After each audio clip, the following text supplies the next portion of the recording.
All new at 10, the 7th annual Go for Launch event is in Midland taking flight. Together with Higher Orbits and Midland ISD, it's a 2-day space and STEM event where kids from 7th through 12th grade compete to have their science experiments flown into space. Today was their second day in News West 9's Jason Freund went to go see what the students were up to. Jason, what kind of experiments were the kids working on?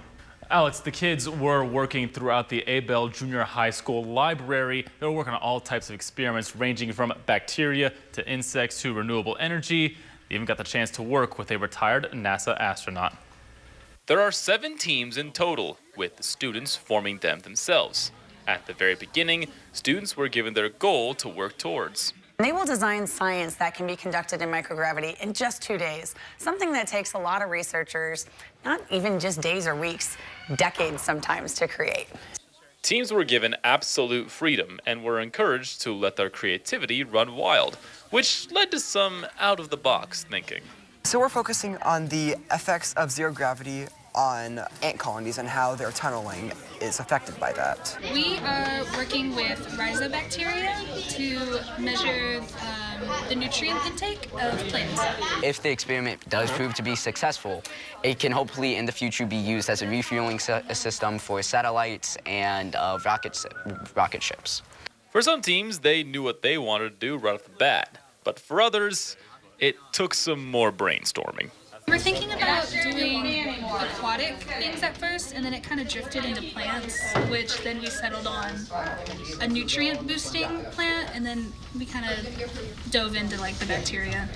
After those brainstorming sessions, then it was on to the research. What kind of ants we need, what kind of things we need to make would need to be made for that container.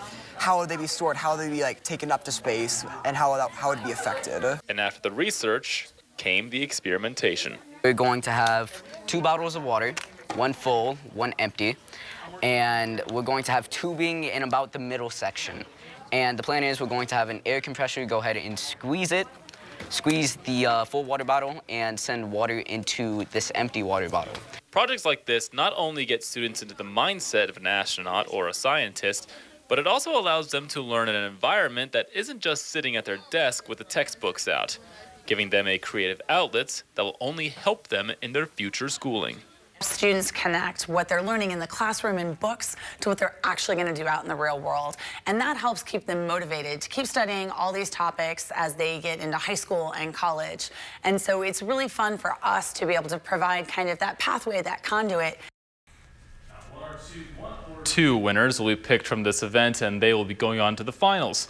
2 more events will be held here in Midlands, one in November, the other in the spring. The winners from each event will compete against each other, and the overall winner will then have their experiment sent to the International Space Station.